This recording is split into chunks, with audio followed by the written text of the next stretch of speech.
Bon, on s'excuse. La prochaine fois, vous ne serez pas au soleil. Il y a eu un changement de lieu de dernière minute, indépendant de notre volonté.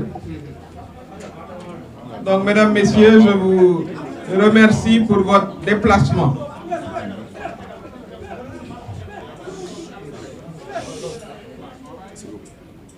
Les gars, on vient de démarrer, hein? S'il vous plaît, on s'écoute pour que nous menions la déclaration liminaire de Madame la superviseure générale.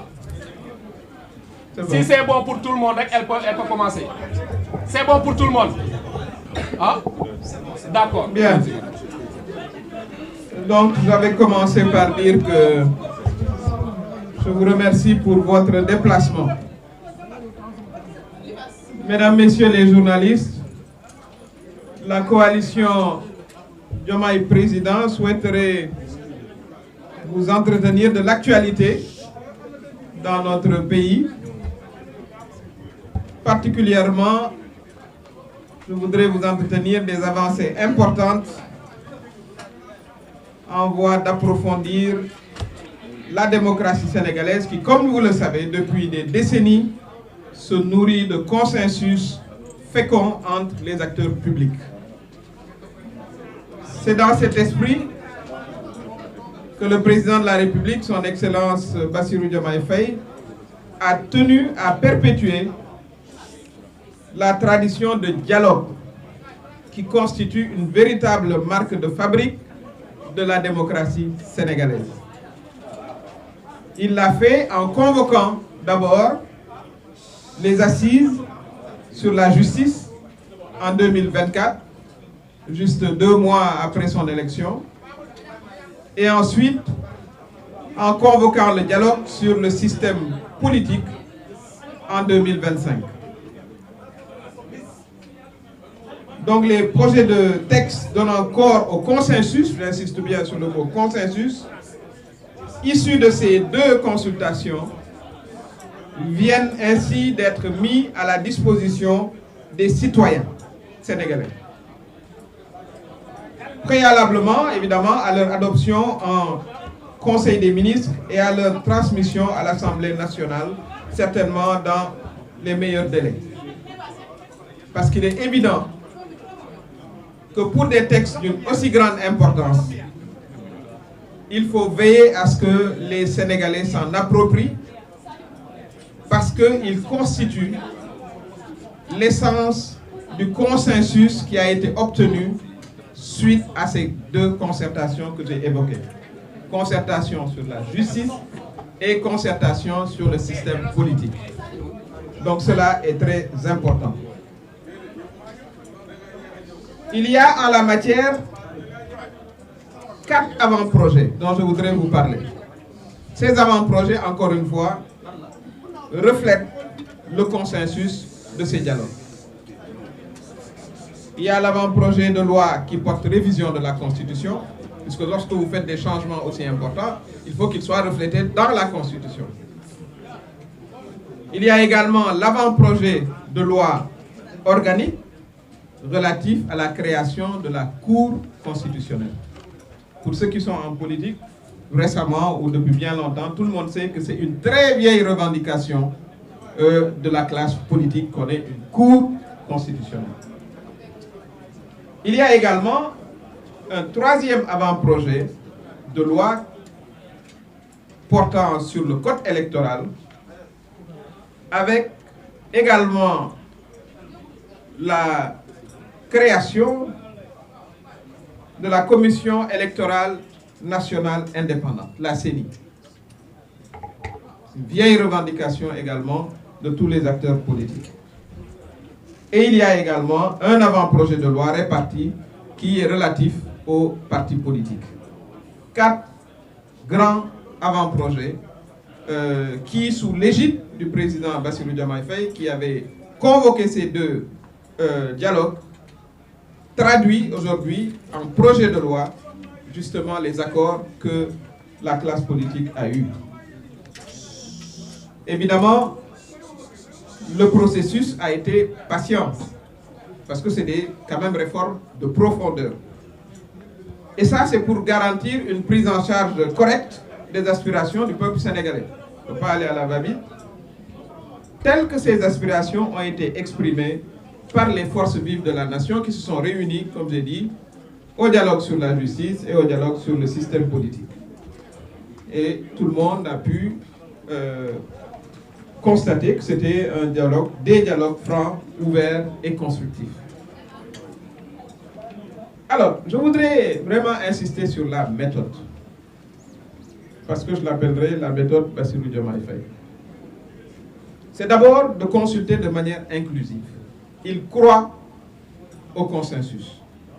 Et d'ailleurs, la démocratie sénégalaise s'est bâtie sur le consensus. Si vous voyez tous les grands avancements qu'il y a eu, notamment dans l'amélioration du processus électoral, ça a été à travers justement des consensus. Et ça, on peut le dater depuis 1993. Et il s'inscrit dans cette tradition de dialogue et de consensus.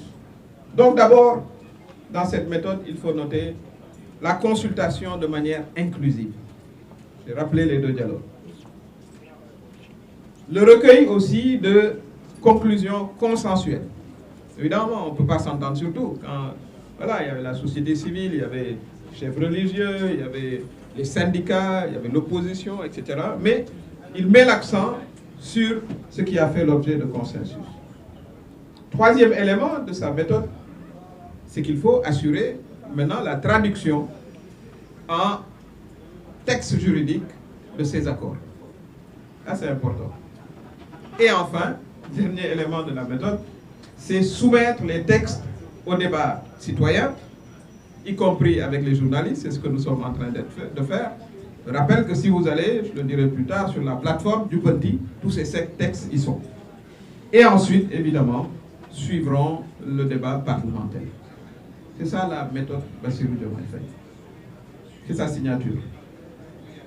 Et il est important de dire que les avancées majeures qu'apportent les différents textes traduisent son attachement profond au respect des engagements qu'il a eu à prendre et qu'il avait promis d'appliquer.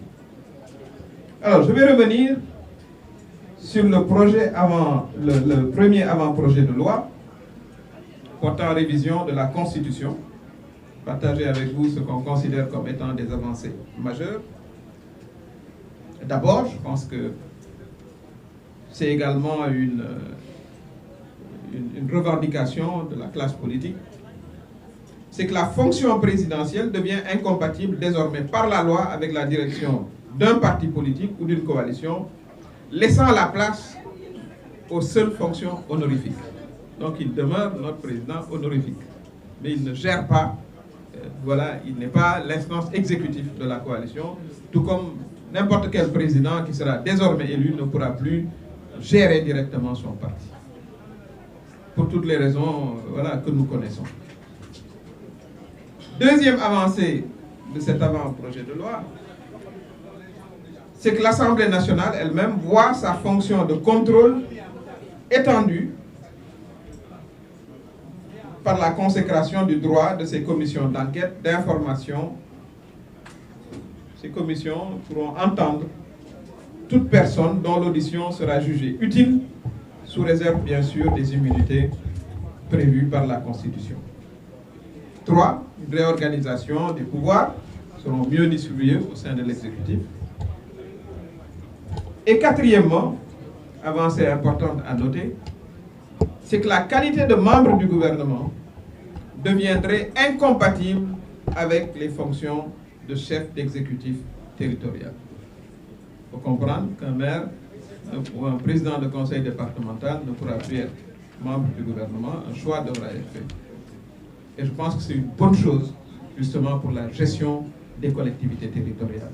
Qu'ils aient des exécutifs qui soient entièrement consacrés, justement, à l'exécution de leur mission. Ça, c'est également des changements qui seront dans la Constitution. Il y a également, comme je le disais, l'avant-projet de loi organique relatif à la Cour constitutionnelle. On n'aura plus de Conseil constitutionnel, on aura une Cour constitutionnelle. Et la composition va passer de 7 membres, sont 7 membres actuellement, à 9 membres. On considère que cela va permettre une délibération plus collégiale et une meilleure absorption d'un contentieux dont l'étendue est appelée à croître. Ils vont connaître bien sûr du contentieux électoral, comme voilà, le faisait la Cour, mais ils vont aussi connaître du contentieux qui pourrait exister entre l'exécutif et le Parlement, ce qu'ils n'avaient pas, ce qui est une bonne chose. Donc c'est eux qui vont vraiment, cette Cour va de manière explicite avoir les moyens comme organe régulateur du fonctionnement des institutions et des pouvoirs publics. Ça, c'est extrêmement important. Il faut noter aussi que le principe du contradictoire est inscrit dans la loi organique elle-même, qui va aligner les procédures sur les standards des grandes juridictions constitutionnelles, comme on les voit dans les démocraties les plus avancées. Je crois que ça également, c'était une vieille revendication de la classe politique. Ensuite, vous avez l'avant-projet de loi portant sur le code électoral. Et ça, c'est important. La première innovation, et ça, je pense que également, durant ces deux dialogues, tout le monde a été d'accord là-dessus, c'est qu'on crée la Commission électorale nationale indépendante, la CENI. C'est une autorité administrative indépendante. Le mot indépendante est important.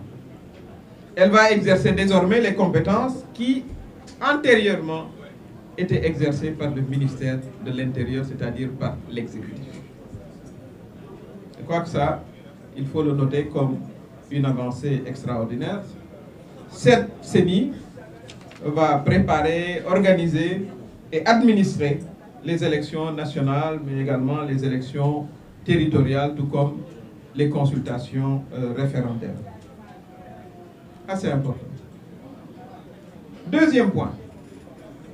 Lors du dialogue sur la justice, tout comme sur le dialogue sur le système politique, je crois que tout le monde était d'accord que la justice ne peut plus être un instrument pour éliminer des adversaires politiques. Je crois que tout le monde était d'accord. Donc, par conséquent, dans la révision, l'élimination de candidats pour des raisons politiciennes seront désormais impossibles. Je crois que ça, c'était une revendication essentielle. Et la nouvelle rédaction des dispositions correspondant aux anciens très controversés articles L29 et L30 garantiront désormais la participation des candidats non condamnés pour crimes ou pour certains délits clairement identifiés. Ça, je pense que c'est le premier accord que tout le monde a eu, que la justice ne se mêle plus, voilà, de la compétition politique et que cela, ces torts soient redressés, y compris dans le code électoral. Donc ça date de, voilà, déjà 2 ans que tout le monde était d'accord là-dessus. Il n'y a rien de nouveau sous le soleil. Troisième élément, c'est enfin le bulletin unique. Beaucoup de pays dans la sous-région, Côte d'Ivoire, Sierra Leone, depuis des années utilisent le bulletin unique. Ça va simplifier le vote. Que si tout le monde sait voter en Afrique avec le bulletin unique, vraiment les Sénégalais aussi devraient pouvoir le faire. Et cela va également rationaliser la dépense électorale.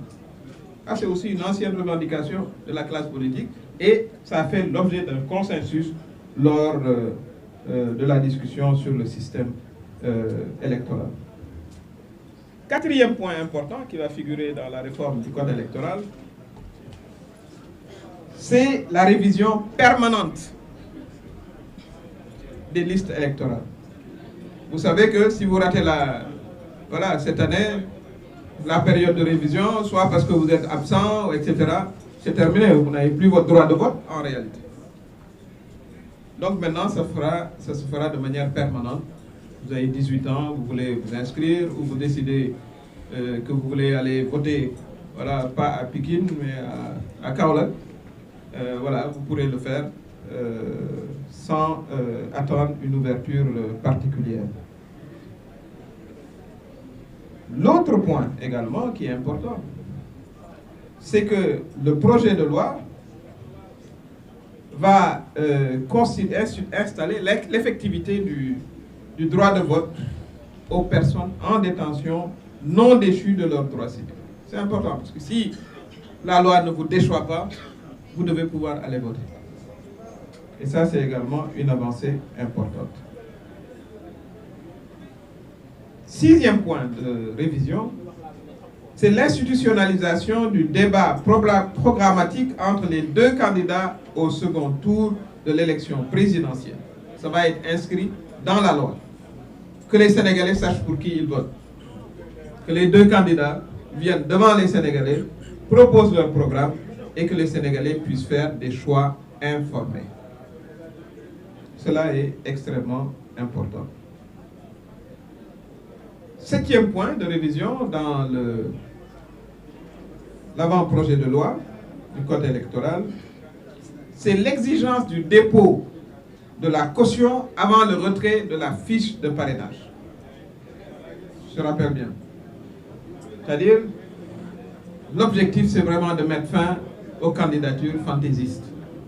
Parce qu'au fond, n'importe qui pouvait dire « je vais être candidat de la République », il suffit qu'il ait une carte d'identité et il va retirer la fiche de parrainage. Ça rendait le processus très peu sérieux, finalement. Et à la longue, on allait se retrouver avec 1000 candidats à une élection présidentielle. Maintenant, il faudra déposer la caution. Tout le monde connaît le montant de la caution. Et ensuite retirer sa fiche de parrainage. Donc il faudra être un sérieux candidat, voilà, pour le faire. Et je crois que ça va rendre plus crédible vraiment le processus de présentation, disons, aux élections. L'avant-projet de loi relatif aux partis politiques. Là également, des avancées majeures.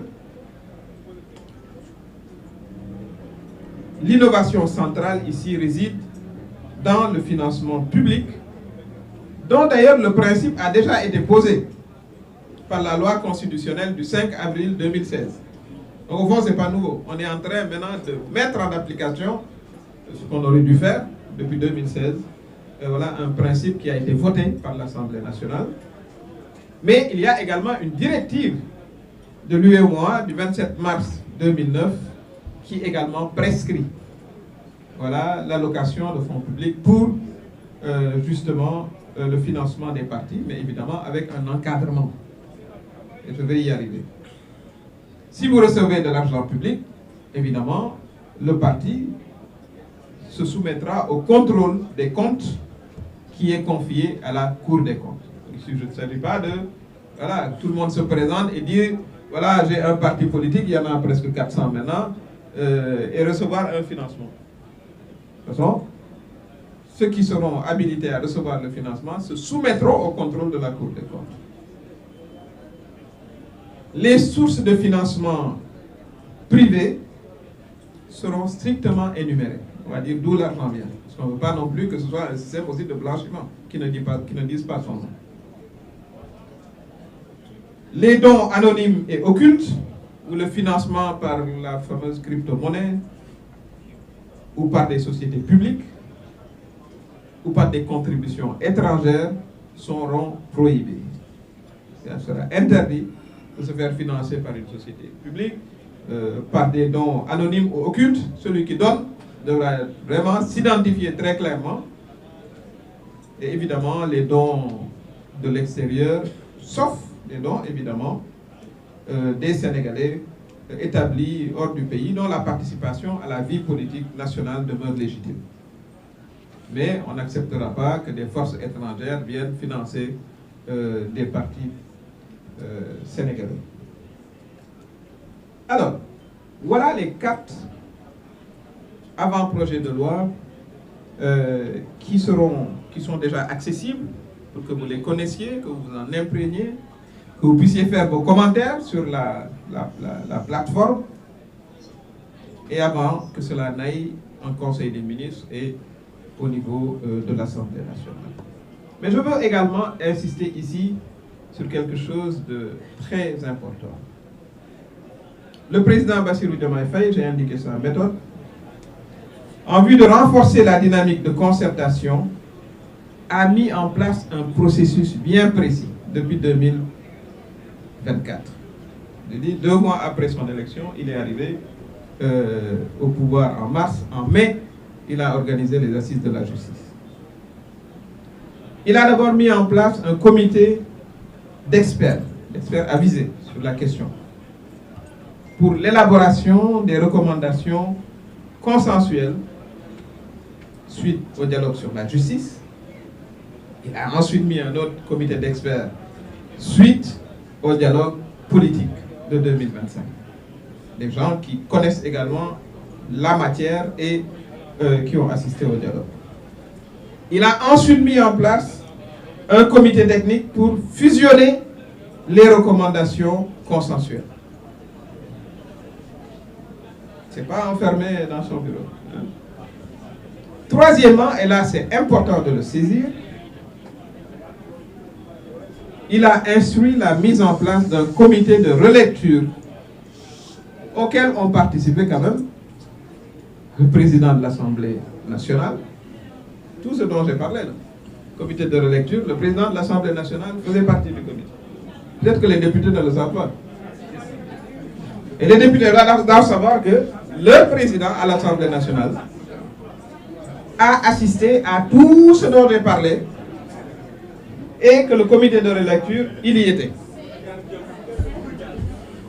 Il y avait avec lui également le président du groupe parlementaire de Pastef, Ayib Daffé, fait partie du comité de relecture. Il y avait également le conseiller juridique du président. Donc tout ça là dont je vous parle, ils en ont parfaitement connaissance, ils sont partie prenante du processus dès le début, ils ont participé au dialogue sur la justice, au dialogue politique, voilà, au comité de relecture, etc. Donc mesdames, messieurs, ces réformes sont la traduction concrète de promesses de campagne du président Bassirou Diomaye Faye, qui dans le même esprit de consensus, je ne répéterai pas assez le mot consensus, que ses prédécesseurs ont engagé pour consolider la démocratie sénégalaise, et il invite par conséquent les Sénégalais et les Sénégalaises, y compris les journalistes que vous êtes, à prendre connaissance de ces textes importants pour l'avancée et l'approfondissement de notre démocratie. Dans mon texte liminaire, vous trouverez les indications pour accéder à la plateforme, ce qui permettra aux citoyens et aux journalistes, qui sont aussi des citoyens, de contribuer au débat public. Je vous remercie de votre attention. waaw xam naa ne dama koy tënk ci wolof ndax am na solo ginnaaw bu ma leen sante yéen journalistes yi déplacé wu fekk ñu fii ci suñu siège voilà boobu ca kadam la nga xam ne moom la ñu jàppoon mooy